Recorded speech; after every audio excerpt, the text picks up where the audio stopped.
was because our second unit came in with that defensive intensity, being active in passing lanes, rim protecting, also getting deflections, as well as contesting all shots. And on the offensive end, we did a good job of converting the transition, drives to the basket where it was either dump offs or finishes at the basket. And then Joy Baker, he really made some outside shots that really opened it up.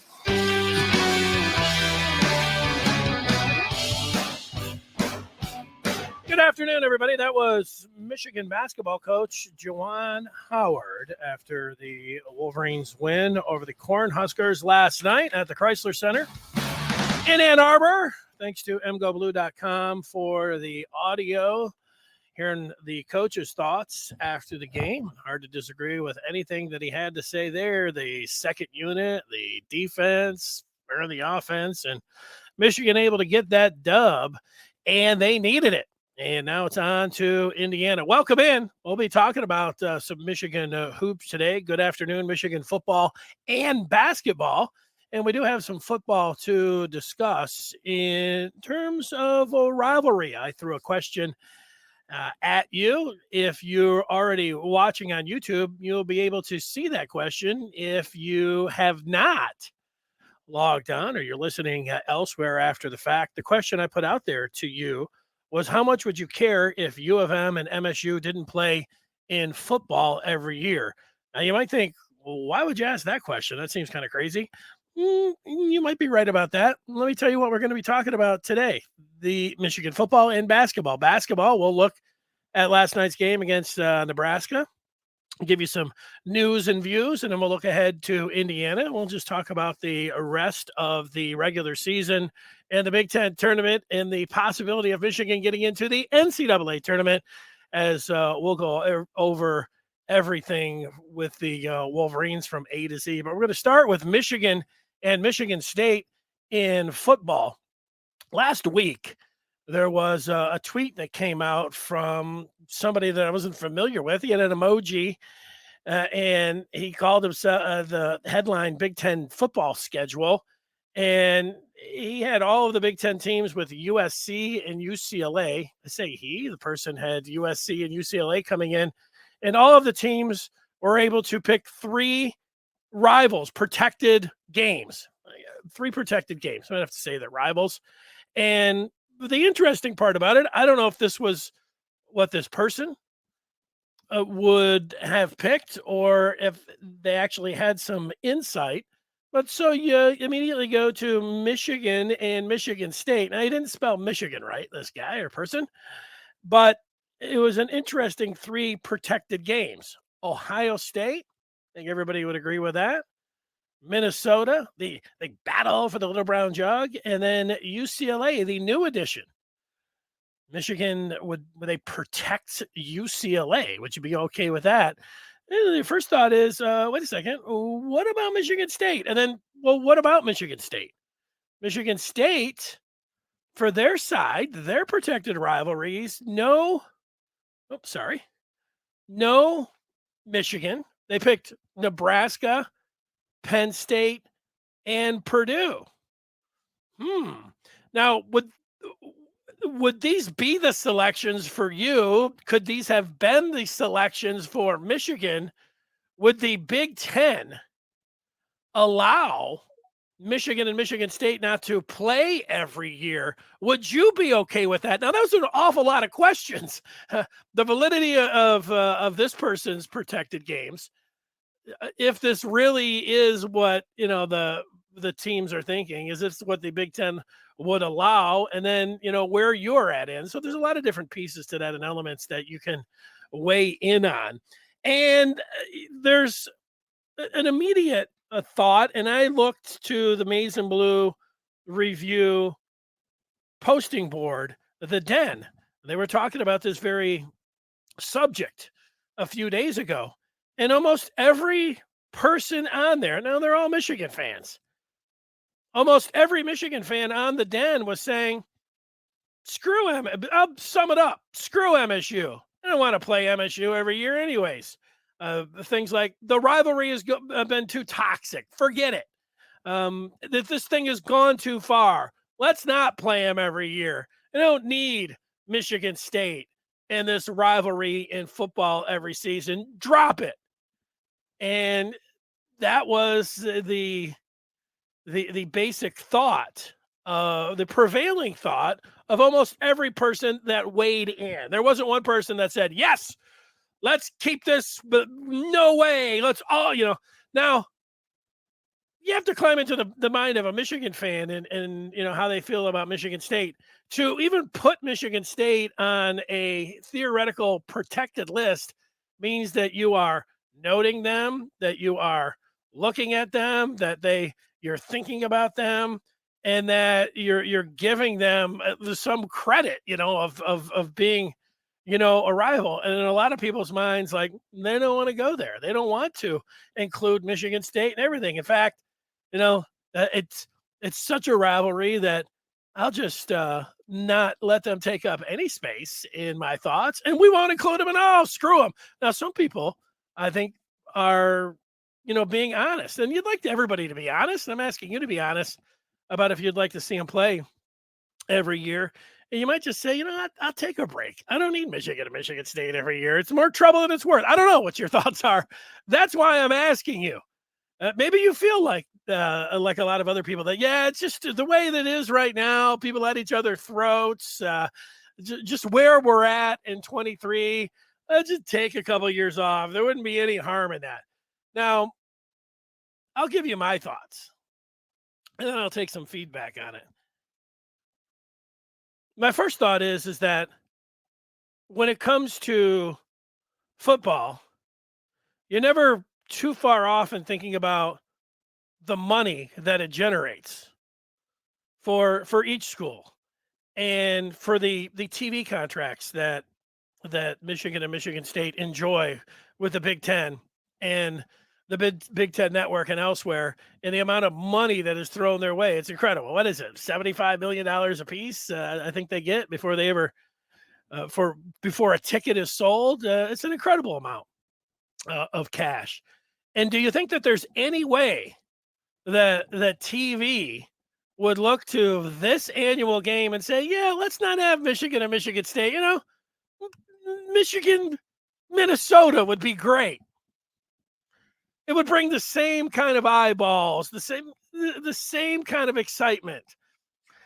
Even saying that, I think you have your answer. Like, you may not want to give Michigan State football the time of day. Maybe you're not somebody that enjoys the daily trolling online back and forth, or the insults on the talk shows or posting boards. Maybe that's not your cup of tea, but maybe you do enjoy the game part. There are a lot of people, I would say, obviously, that do like all of those aspects of it. I'd say the hate, the embracing of the hate. I was thinking about all of the other teams and rivalries in college football, and which one compares the closest to Michigan and Michigan State. So you'd have to have the two teams in the same conference, because there's a lot of teams and schools that hate each other, like Michigan and Michigan State. And I say hate, I'm just saying it. I think to the state of Pennsylvania, they love their football, and for years, like from Pittsburgh and Penn State, and how they didn't want to play each other, and Penn State was independent, like they wouldn't even, they couldn't bring themselves, but they weren't in the same conference. I think down in the state of Texas, like all of the different schools that are from Texas, the Texas A&M, and all that, they all hate each other. They don't want to play each other, and most of them, they're not in the same conference. So then there's a reason for that, because they hate each other so much they don't want to play every year. And then the state of Florida, there's no bigger state for football than Florida. Miami, Florida State, and in Florida, they're not in the same conferences. So, you have, you don't get that, even though they do play and overlap sometimes. So I don't know, like what was the Civil War? They don't call it that anymore. I believe it was Oregon and Oregon State. I don't know.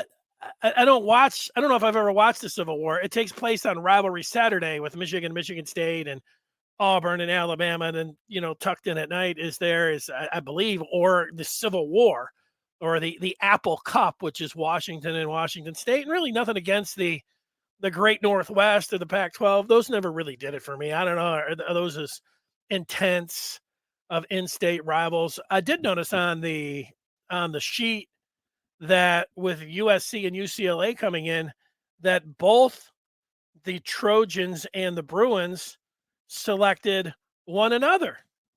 Like you would think, yeah, they're going to play. I mean, that's a rivalry that you'd want to keep intact. California, the rivals. You get that part.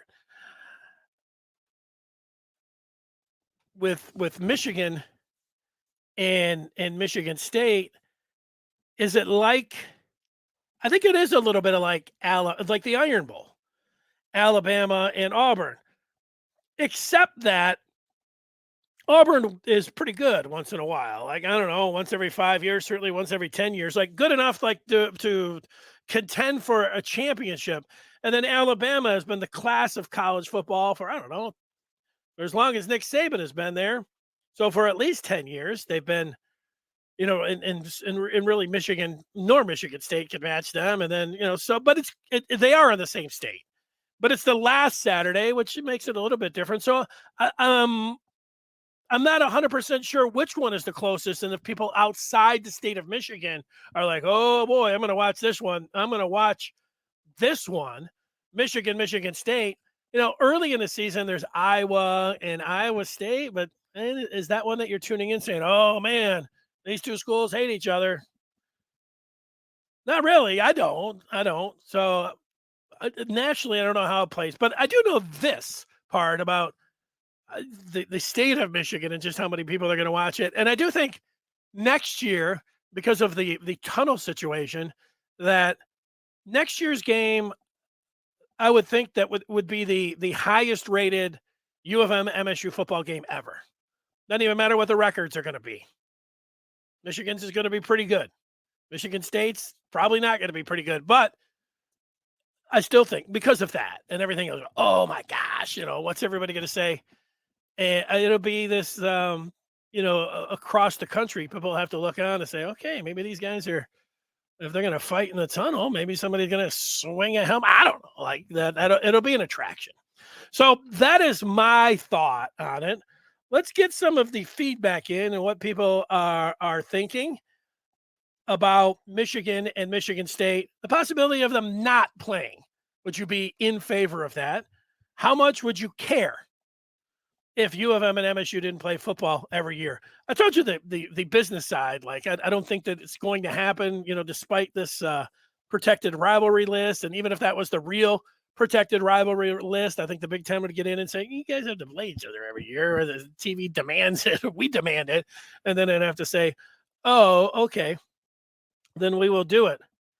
But I like it anyways. And, all of the different stuff about, the nastiness online and the talk shows and the posting boards and the insults back and forth.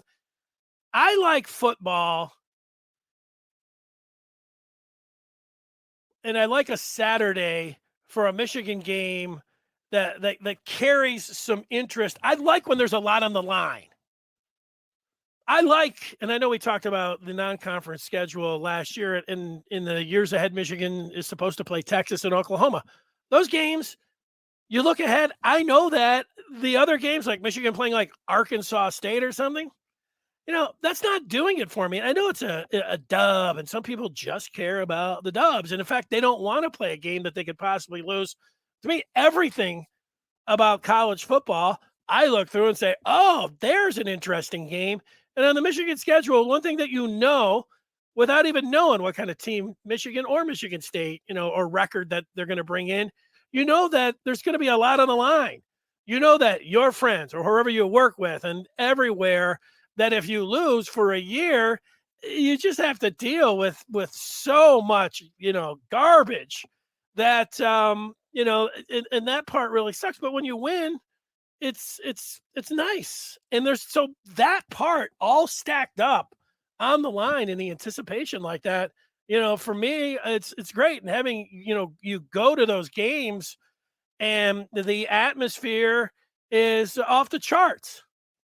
I remember the first couple of times, you'd go and this maybe even was before, say maybe it was before, like, posting boards and Scott Bell, troll jobs and whoever the equivalent is for Michigan State, and everybody, back and forth, and Walmart Wolverines. Before any of that, it was still like, wow, man, you're going to go to a tailgate and, people are going to be fighting. And then you go to a tailgate, both in Ann Arbor and East Lansing, and you're like, wow, man, Michigan and Michigan State fans are all hanging out together. Wow, they're all partying. They're all tailgating together. And then you think, like, this is, I don't know if it's a small minority or if it's even a minority, but people that are going to the games, they're hanging out. It's like being at work, Do all the Michigan fans go to one side? You have to work. And in some cases, you have to go to family gatherings where there's Michigan State fans that are going to be involved, and you have to get along with them. I mean, you go to a wedding and not go, oh yeah, there's my cousin Scott. He's a Sparty. I'm not going to tell you. So I don't know. Maybe you do. And sometimes when you look online and see as much hatred as there is, you would think that, what do these people do at social gatherings? They immediately, out. Now, I know there are people that like that, and there's a part of it, I don't know if you respect it, it makes you laugh. There was, the coach at that Oklahoma State. I'm a man. I'm 40. There was the story about somebody was coming to mow his lawn, and he had a Oklahoma shirt on. I don't know if he was mowing his lawn, whatever he was doing. He said, take that shirt off. You're not mowing my lawn. Oh. That's a pretty diehard fan. I had a friend who had something going on in his basement, maybe the heater or something, and the guy was down there, brought his tool belt in, everything was down in the basement. And my friend looked outside and noticed that noticed that the car that he was driving was a foreign car. And my friend worked at Ford, and he opened up the door and he said, "Hey, buddy, out. You got to get out of here. You're driving a foreign car." The guy was like, "What?" And he's like, "Yeah, I'm not having anybody in here." And that's diehard. That's a diehard. I'm not like that. There's a part of it you say, "Wow, man, that guy's really, really into it. Man, he's really backing, American-made product, really backing Michigan, or really backing Oklahoma." But those are some of my thoughts. Lyle is one of my favorite feedback. Lyle is saying that Hutch, ROW. Are you saying that Aiden Hutchinson has won the Rookie of the Year in the NFL? That would be pretty big news, Lyle. So I will, I'll confirm that. Lyle would be okay with Michigan and Michigan State not playing every year. Let's see about this Aiden Hutchinson. I got people complaining on this feed. Let's just let's take some more feedback in. Richard is, you can see if you're watching, you can read what he has to say while I type in Hutchinson. Oh, there it is, Aiden Hutchinson. Let's see what it has to say here. Such an honor to be named the 2022 Pepsi Zero Rookie of the Year. Is Pepsi Zero Rookie of the Year NFL Rookie of the Year? I don't know that answer. Is the NFL Rookie of the Year just sponsored by the Pepsi Zero Rookie of the Year? I don't know. It's a nice accomplishment anyways. Congratulations. And maybe that tells that he will be the NFL Rookie of the Year. But the Pepsi Zero Sugar Rookie of the Year. Congratulations to Aiden Hutchinson. Richard says, don't start talking about changing rivalry games, please. This game is a must. There you go. See, that's honest. Richard, I ask for honesty and you give it. Jason, who I also consider very honest and somebody that I also look forward to hearing from on a weekly basis. He says, I would care if they didn't play every year. It's a great in-state rival. and great for college football as a whole. We've already lost ND. I'd rather not get rid of MSU as well. Ooh, that's the first time that I thought of ND, Jason, and it's a great point. And having grown up with that rivalry, you're right. And I know they're going to play. Is it 28? Or 38? Like so far down the line. Maybe with the college football playoff, they'll play again, and it'll be off the charts. But yeah, what's one of the great rivalries in all of college football? People got tired of Notre Dame and saying, the hell with Notre Dame and everything else. And I would say all that, like, let's not play Notre Dame. They're never going to join the Big Ten. The hell with them. All of that all year long. But then that Saturday would come and it would be great. It would be great. That's a good point about Notre Dame. Scott would protect Ohio State, Penn State, and USC. Hopefully, OJ will attend a game at the Big House. Well, Scott, as much as I like it, I've said, like, hey, I'm all about the anticipation of a big game and a rivalry and all that. You do also have to consider, like, all those games would be great, but what's everybody else playing? Like, what if Ohio State is not playing, USC and they're playing like two perceived easy games? You're asking for not getting into the college football playoff. But if I'm going to err, after saying all that, I'll err like you, Scott. Line me up for the best games. Line me up for the best non-conference games. Because if I do go through and run through the gauntlet and able to win it, man, to me, it'll be that much more special. So a lot of people, it's not like that. And you're asking for a loss. And then in how much do people really go back? I used to always say this when the Red Wings. I want the Wings to play the Avs. I want the Wings to play the Stars. I want the Wings to play the best. And everybody else was like, let's just play the easiest schedule possible. Nobody cares about, they just say how many, not who. That's the saying. And there's a little bit of a point to that. Like, you want to win the championship. Are you really looking back to say, oh, yeah, we beat. I base it, though, on 97 for Michigan. Heading into that season, there was a time that Colorado was looked at as, this great foe for Michigan. And then they had Notre Dame and they had Baylor. So all Power Five. There was no, even though Baylor, you looked at that and you figured that it was going to be an easier game, but not so much Colorado and certainly not Notre Dame.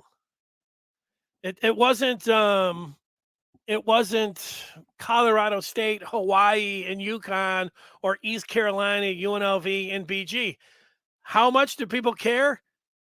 Your rivals care, and like college football media that is outside of Michigan, they care. They're like, your schedule is really soft. And then it gets to where, yeah, but look at the SECs. Look at the bottom three that Alabama, and look at the bottom three that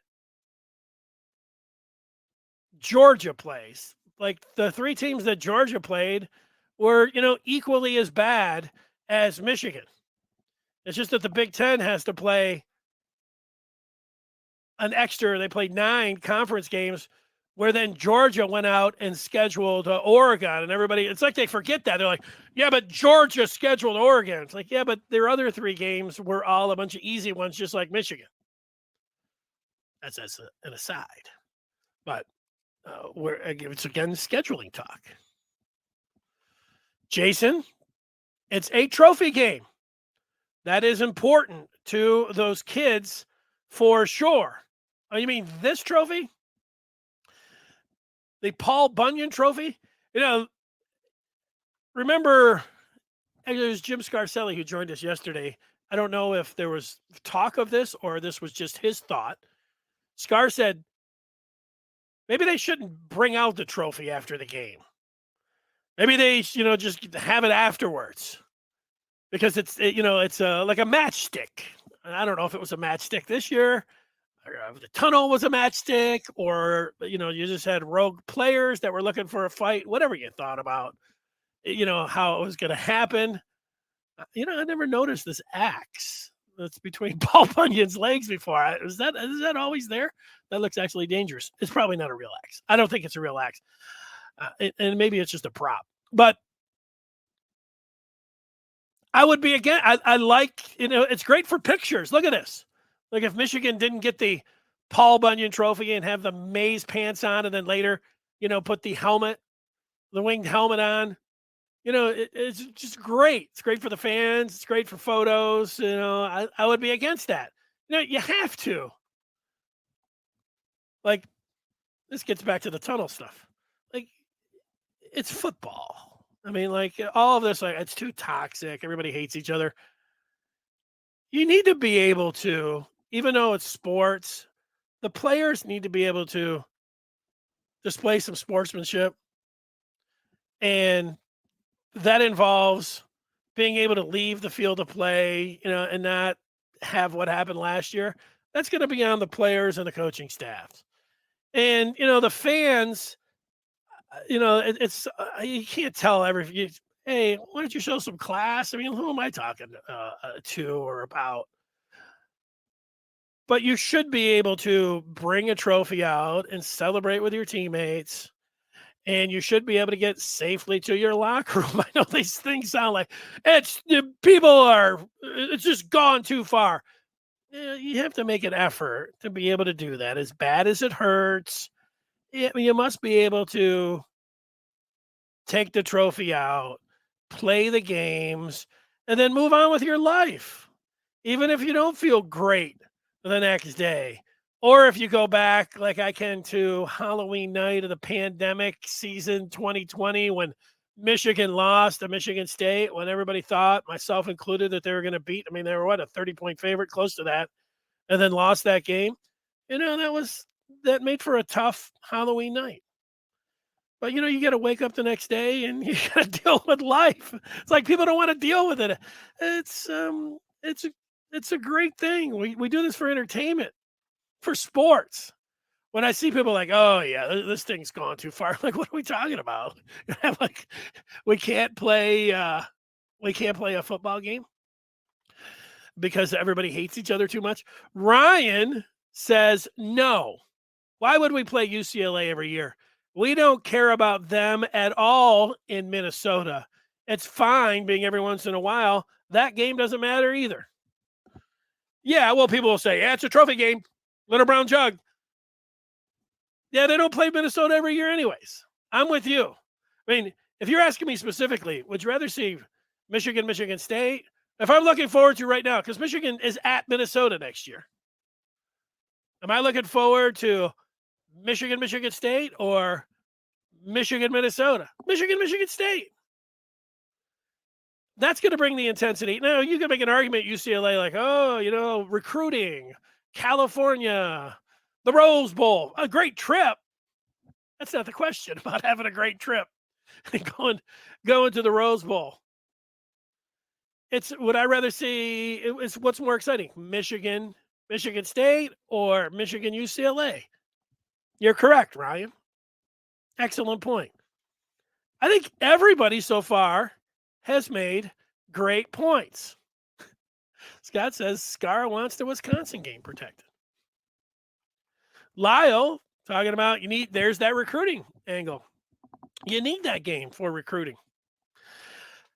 If you really need that game for recruiting, Lyle, then what's the point of having 3 home games, East Carolina, UNLV, and BG? Are you really attracting an Ohio audience playing Bowling Green?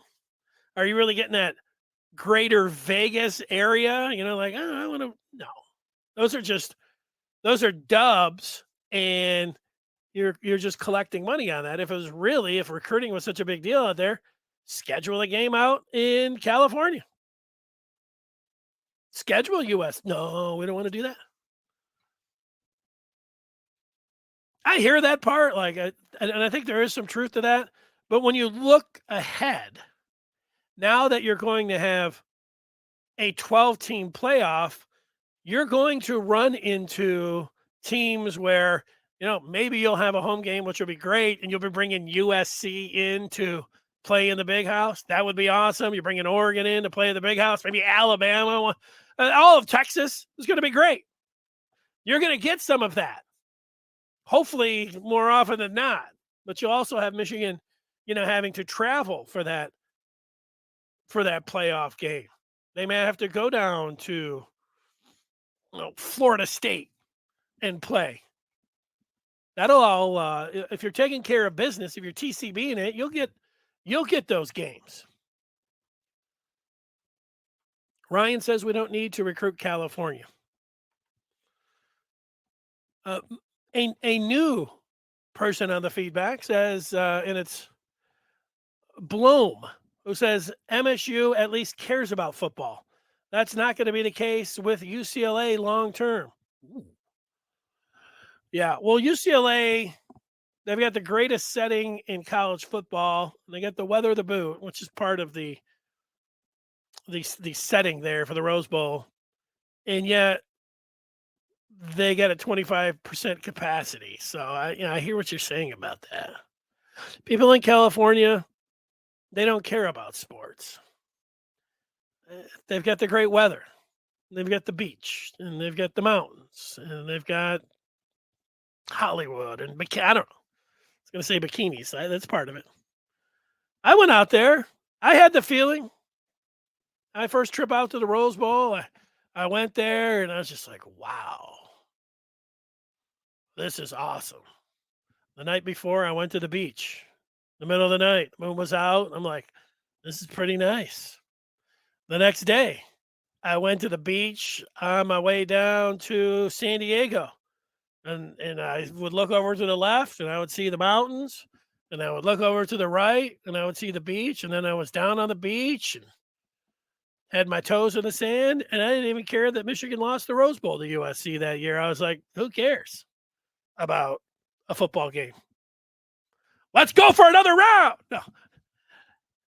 People don't care as much about football in California. I'm with you, Bloom. It's a good point. Andres, who just cares about winning football games. He doesn't care about the schedule. I know him. Let's see. This is his first feedback of the day. He says only necessary protected game is OSU. The rest should be rotations. How about that? Just one. Let's see here. I think we're getting some repeat. We're on it. A couple more. We'll go back. Todd, the only Big Ten East. Only the Big Ten East is rigged, so the major programs play yearly. You've got no argument, but that's about to change. And that's the whole thing with Michigan State. There are people that are Michigan fans that don't like Michigan State fans so much that the only thing that they don't like about USC and UCLA coming in is they fear that Michigan State's going to avoid Ohio State, and now the potential of avoiding Michigan as well. You're Michigan State, and you avoid Ohio State, Michigan, and let's see. Do according to this list, we'll just go on this list as a guide. It's not set in stone or anything. Does Michigan State? They don't even have USC. Look at these Michigan State games. Nebraska, Penn State, and Purdue. Woo, that's a real juggernaut for the Spartans. And there's a lot of people that look at it like that and say, hey, who cares about Michigan State? Well, when you only have to beat, what kind of schedule? Michigan State one year is going to have Northwestern, Minnesota, Rutgers, and then they'll have Purdue, Nebraska, and Penn State. Maybe toss in Indiana in there for MSU. And Mel Tucker is going to be up there like, oh, we really played a real tough schedule. So that's it. Sometimes you think about that part. Marcus says each Big Ten schedule should include 2 team rivalries each year, played no matter what. Then a 6-team rotation one year and another 6-team rotation the next. May have to eliminate on NC game. What's NC mean? National championship game? May have to eliminate on a national. Yeah, I mean, the pod systems that I've seen out there. I would like to see Ohio State and Michigan State every year. And then beyond that, if there is a third team, like would I pick USC? Like, whoa, you're really asking for it. Or then I assume Minnesota because they're going to probably not be any good. You try to pick an easy team in there. I think the reality of that, even if I was standing up and said, yeah, let's go, USC, that's going to be awesome. There's going to be a lot of other people that say, look, you've got the two rivalry games. Let's take a third one that's going to be a little bit probably more manageable because that's what everybody else is going to do. Not everybody else is just, let's pick the hardest teams. So as much as I said that, and that's what I would want, I understand the argument, and I think that's the way it would go. And I'm not pounding the table for that, saying, oh, you do have to try to, balance the scales at times. Todd is indicating that Michigan in the East would go to the championship nearly every game. Same goes to OSU and Penn State. Yeah, if they were playing in the Big Ten East. He meant Big Ten West. That's right. Antoine is a little bit like Andres. Antoine's schedule would indicate, let's see, here's Antoine's. He likes East Carolina, UNLV, BG. He liked the non-conference schedule last year. And if Antoine was picking the protected rivals, he would pick Northwestern, Purdue, and Rutgers. That's what Antoine wants. Michigan, East Carolina, UNLV, BG, Northwestern, Purdue, and Minnesota for Antoine. That's who he wants to see. Hey, he's consistent. I'll give him that. And you can say I haven't, Banks. I'm talking about strength, but then I'm looking at the other side. Antoine wants the easiest games possible. He wants to win the championship. He's ready to fast forward right now to the Michigan-Ohio State game of the next season, get right to the Big Ten title game, right to the college football playoffs. Forget all those other teams or those other games. Screw it. Let's just do it. Steve says dump them. Scott with a AD hot dog eating contest. I'm betting the over. Well, rest in peace, George Perlis. He wants a former AD hot dog eating contest. 10 hot dogs is too many. It's 3 hot dogs. It's about right. Scott, let's be honest about that. Let's see. Richard is okay with not playing MSU every year. Just keep OSU. See, there it is. Eddie, who we all enjoy his feedback and his thoughts on a weekly basis. Eddie says it would be horrible to not play Sparty every year, and I hate Sparty. Scott talking about the females at each school. I think Michigan State. While I agree, that Michigan State has it's a great looking school. Michigan has come a long way in that regard. Antoine says everybody likes to hate on Michigan. Michigan's got more problems than anyone. Yeah, well, I mean that's part of it. But Michigan, when you have a really popular school, you're going to have a lot of opinions on it. Is there a daily, Michigan State podcast? Look at how many is like, how many people are mulling over Michigan State football every day? I don't know. When you have a popular team, you're going to have a lot of opinions on it. Michigan's like that. Otis weighing in. He's a heavyweight. Notre Dame doesn't deserve to play Michigan after their classless way of ending the contract. There you go, Otis. That's right. Todd following it up with another shot at Notre Dame. Screw them. They want to play Michigan? join the Big Ten. Yeah, that's right, Todd. And, Todd indicating that Georgia doesn't play Alabama every year. Let's go. OT. I think there is no bigger Michigan fan that watches this show than OT. He doesn't even like one little, like if I would talk about the Kevin Durant trade to the Suns, OT would, what are you talking about? This is a Michigan pod. Don't talk about Kevin Durant. He didn't go to Michigan. OT says, I would care a lot if Michigan and Michigan State didn't play every year ever since the Big Ten switched to D. Switch to divisions. He got cut off there. I think that's what he meant. Right? Are we going to start calling these games placement games? I don't know. AJ says Michigan plays UCLA for recruiting purposes undoubtedly. We'll be out there recruiting quarterbacks since that's where the majority of them come from. The majority of quarterbacks come from Cali? I used to think that the majority of quarterbacks came from Pennsylvania or Texas. But yeah, there's a lot in Cali. Are there more than from Texas?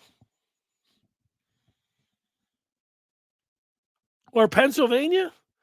We'd have to look that up. All right, couple more here, and then we'll get to basketball. Jason says, try and schedule all the teams we've played, yet never beaten. Arizona State, Kansas State, Mississippi State, Oklahoma, Tennessee, Texas, Toledo. Start a revenge tour. I know, far-fetched.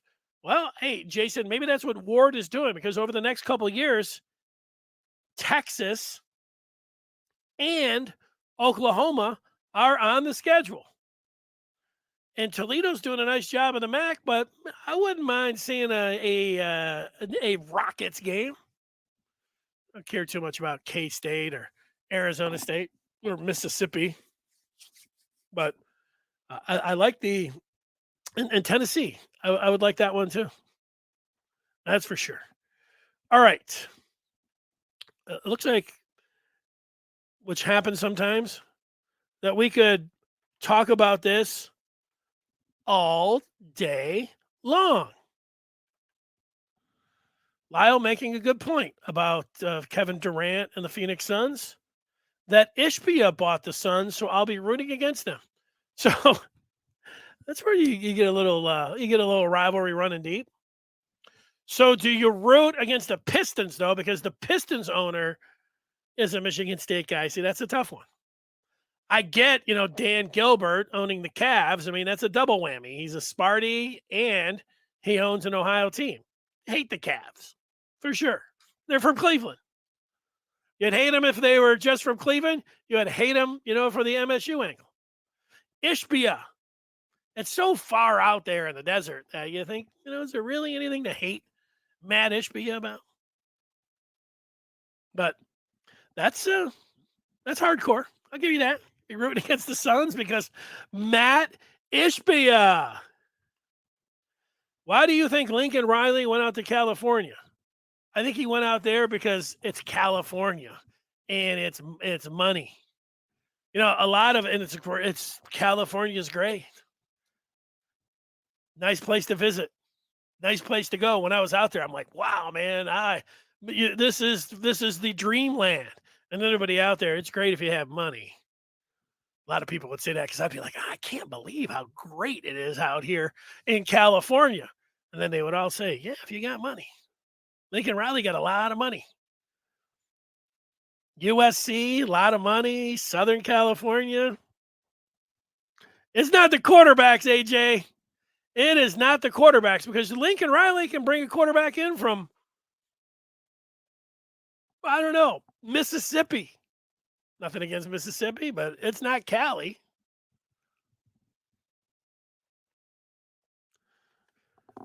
Antoine going with the recency bias of Stroud and Young coming from Cali. Yeah. Does Antoine Walker go to DB, it is being rumored. You mean Amorian Walker? That's what you mean. I know what you mean. Yeah, well, he played a little bit there last year. They experimented with that. So, and then he had this fabulous 3-cone where it helps to be able to cut on the dime and be really super athletic to be a wide receiver. That helps, but it also really helps when you're a DB, changing direction, everything that you can do there vertically. And there's an opening at defensive back. So I think that Michigan would be smart to try anyone who wants to get on the field. If you have a lot of depth at one position and you have an uncertainty in another, and somebody wants to try out playing that position and they have a skill set that way, why not? So I would have to see how he looks, as it was pointed out yesterday by Richard. It worked pretty well for Mike Sainristil. In fact, it worked great for Mike Sainristil going to wide receiver to corner. So why not? Sounds good to me. That's what OT says. After the 3 cones, sign him up. Get him as a DB. I should have done. I was going to do this. I was looking up the records at the combine for 3-cone, and a former Wolverine, David Long, was on the sheet for the record for the best 3-cone. Long was also on the record for some other superlatives when it came down to the NFL Combine. But as I was looking through the NFL Combine records for, 3-cone, lifts, all these different 40s, all of it, like you would think when you'd look for NFL workout warriors and combine records, that you would think like, oh man, there's a Hall of Famer, there's a Hall of Famer, you'd think, oh, Tyreek Hill, all these names that would be in there. And it's not the case. Even with the 40, they had 15 guys, the top 15 40s that were ever listed at the combine as a record in Indianapolis. And, some of the names, Marquise Goodwin, that's the big name on there. Josh Ross, he ran the record 4.26. Even though I thought Dion, maybe they didn't have an official, so maybe it was before. If you'd have seen Dion's name there, you'd been like, oh, okay, well, there's a Hall of Famer. There's the greatest cover corner of all time. Nothing like that.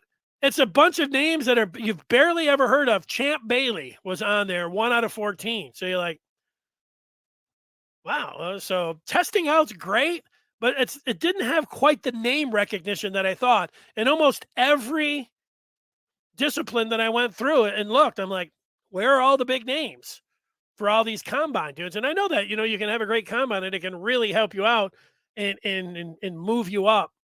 Brian Urlacher, I remember, what was it, New Mexico or something, this guy was a workout warrior.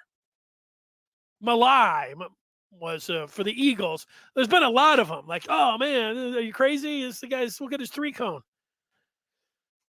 But it was a surprise that there was the lack of names on there. So that's it. 4.22 is the record. What are you talking about, Venice? Record for what? You mean 3.2? You're talking about a 40. I don't know what you're talking about. I could take a 4.2 shower. Yeah, 4.22 is not a record. Oh, no, maybe you're right. 4.24, I said. I'm sorry, Venice. Here I am criticizing you, making it sound like you don't know what you're talking about. But I thought it was 4.24, but it could be 4.22.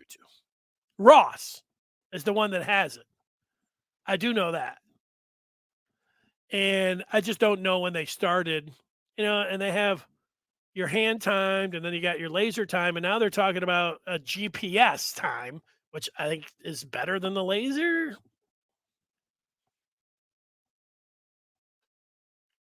I like it. OT's talking about running fast in shorts and running fast knowing you're about to be hit are two different things. True enough, OT. I would like to see all the guys run. They can run in shorts and all that, and do the 3 cones and all that. But then I also think they should put on their uniforms and do it. I would like to see just what the splits, what the difference is. Not just for those players, but then who is the closest, like with Ross, who ran, the 4.22 or 4.24. Is he going to run a 4.2 something in pads, or is suddenly he puts the pads on and he's like 4.44 or something, 4.45. Then somebody like Tyreek Hill runs a 4.36, even though he's not on it. Speaks for itself. All right, good talk when it comes down to Michigan State. I believed in you guys today, and you guys brought it. You can also, if you want to know who's bringing it every day in terms of Michigan content and Michigan news and being on top of everything with the Maize and Blue, it's the Maize and Blue Review. And you can jump in and be a member right now. Go to michigan.rivals.com, join up the Maize and Blue Review, and that particular topic that I was talking about, Michigan and Michigan State, and that has been bantied around the last few days on the Den, the Maize and Blue Review. All right, let's get to basketball. The news: Michigan beat Nebraska last night to move to 14-10 and 8-5 in the conference. My views: Michigan had to have that game last night. Everyone played well. They came out great. Hunter Dickinson only scored 2 points in the first half. He was a factor defensively. And Juwan Howard was hitting some shots early, but they didn't need, like you'd say, always got to have Kobe Buffkin and Hunter Dickinson, and that really wasn't the case. Everybody else, Terrence Williams II had his best game probably of the year. And then the guy that we have identified here on Good Afternoon Michigan Football and Basketball, Joey Buckets. Joey Baker off the bench, incredible. Long distance shooting, scoring. He's bringing that. And if Michigan is going to be able to do something here in the remaining games, we've all talked about Baker having to figure in, and he figured in last night. That was awesome to see for the Maize and Blue.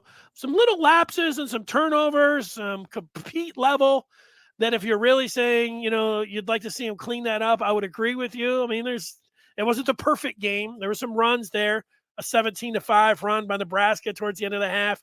You want to clean that up. Another team can have some runs, but that's where your compete level, that's what your experience, that's when you value each possession. You can't allow 17-5 runs. If that was another team, you might have been in trouble. But it wasn't. And they were able to get the job done last night. Second half, Hunter Dickinson, Nebraska went on another mini run, I think an 11-0 run to cut it to a 10-point game. But Hunter Dickinson got an and one, made the free throw, and that was pretty much it. So good job by Michigan. And when you look at the remaining games for the Wolverines, first, let's put up the Maize and Blue Review tournament percentage indicator for Michigan to make the tournament. It is up now to 39%. I have at Michigan being able to get into the tourney. So whenever you think about 39%, you're like, wow, that's kind of low. Or you might think that's pretty optimistic. I don't know. A lot of times they say, the beauty is in the eye of the beholder. So too is whether you think that is a good shot or a bad shot. It's under 50%, but that's how I feel about Michigan's chances of getting into the tourney. Now they have 7 games left in the regular season and they have 14 wins. If they win, remember the Kyle plan was to win all of the home games and sweep Wisconsin. If they did that, they would have their 3 more wins, 4, which would give them 18 wins heading into Chicago for the Big Ten tournament. And depending on if they get a bye, double bye, have to play on Wednesday, I mean, all of that is still up in the air. But getting 18 wins, and then it feels like 20 is the magic number. 19 maybe, you're sitting there, 19, that's when you start talking about net ranking, quad ones, RPI, everything. Ken Palm, Jerry Palm, all of it. So the Kyle plan is in effect. Win your home games, sweep whiskey. If they do the Kyle plan, just think about it. Michigan has won 3 in a row. The Kyle plan is win your home games and sweep whiskey. So that with the Kyle plan, and Kyle, I don't know if he's still with us or not. Earlier, he did weigh in, but this was last week. Here he is. Oh, I'm sorry, Lyle. The Lyle plan, not the Kyle plan. The Lyle plan is sweep the home game or sweep whiskey, win your home games. So if Michigan had the Lyle plan, that would mean that they would beat Indiana. That would mean 4 in a row. Sweep whiskey on Valentine's Day. That would be 5 in a row. Come back, beat Michigan State 6 in a row. It's going to be like around here if Michigan wins 6 games in a row. All right, then they'll drop one at Rutgers. They come back and beat whiskey. You know how many people are thinking that Michigan's going to be in the tournament if they beat Michigan State, win at whiskey? If they just win their next 3 games, they'll have 6 in a row. They'll be in the tournament. Everybody's view will change around. Jerry Palm, Michael Lombardi, Michigan. Jay Wright was right. They look like a tournament team. They're in the tournament. That's how things, you stack those wins, get that winning streak. That'll be done. Can they accomplish the Lyle plan, their next 3 in a row? And if it's not the Lyle plan of sweeping whiskey, if they win their home games and just one of these 2, the way Indiana's playing at home right now, I watched last Saturday. Assembly Hall was a zoo. Dickie V was there like, oh, this is like when the general was here. It was popping. Champagne. How about they don't get that whiskey game, win your 3 home games, and then go to Champagne for a victory. How about that?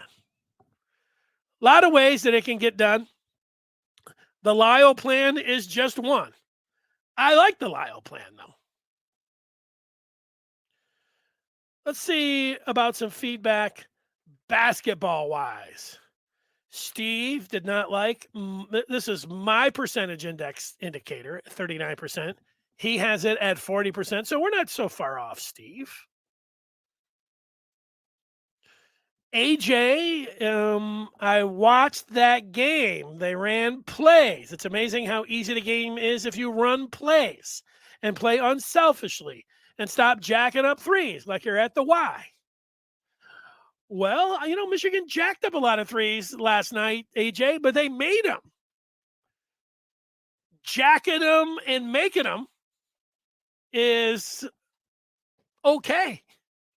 It's when you go dry, but they did run some plays. They've done their work in Dickinson, and Nebraska is a lot more like than Ohio State that wasn't doubling Dickinson, which is is not what is going to happen down the stretch here. Other teams are going to be running 2 and even 3 guys at them like Nebraska. And what was Dickinson doing? Turning opposite quickly, making a strong pass. And you know what they were doing, AJ?